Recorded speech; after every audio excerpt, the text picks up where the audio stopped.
उमेदवार देणार आहेत.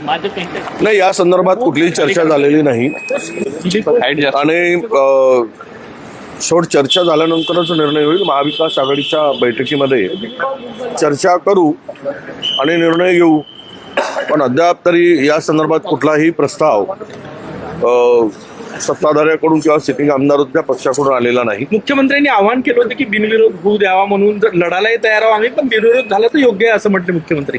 नाही, लढायला तयार, आम्हाला पण लढायला तयार आहोत. आणि विषय असा येतो की यापूर्वी जर आपण पाहिलं तर त्या ठिकाणी ती भूमिका त्यांची तशी होती का हे तपासून पाहू आम्ही. कारण अनेक ठिकाणी आम्ही बिनविरोध विचार केला, पण त्यांनी उमेदवार उतरवले.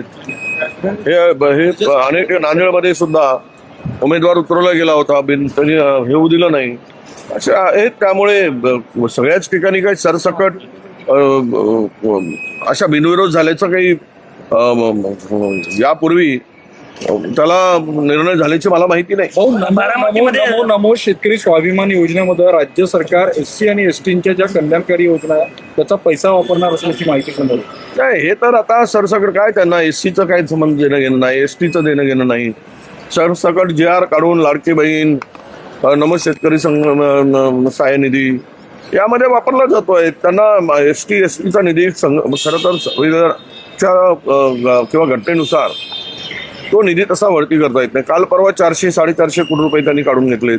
एकीकडे बजेट फुगवून दाखवायचा SC साठी, सोशल जस्टिससाठी, ट्रायबल विभागासाठी, आणि त्यातले निम्म्यापेक्षा मागच्या वर्षी 45% खर्च झाला समाज कल्याणचा. 45%मधूनही लाडक्या बहिणीला गेले आणि इतरत्र निधी वळवला गेला. म्हणजे त्या घटकाला, कॅटेगरीला काहीच पैसे मिळाले नाही.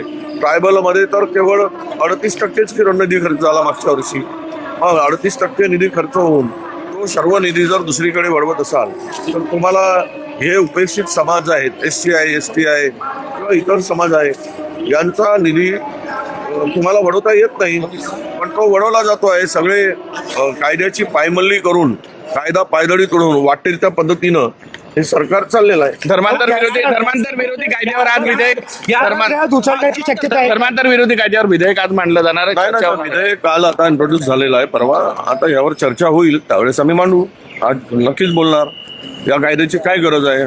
काही विषारी मंत्री पोचले जात आहेत, ते सरसकट सगळे काय, म्हणजे त्यांना जी शपथ घेत आहेत ती शपथ सुद्धा आपण घेतली, ती काय त्यातले वाक्याचा शब्दाचा अर्थ तरी यांना कळतो का आपण पाहतोय. त्यामुळे हे कायदे आणून अशा पद्धतीचे दोन धर्मामध्ये तेढ निर्माण करून मताची पोळी शेकण्यासाठी आणलेलं हे विधेयक आहे, त्यावर चर्चा होईल.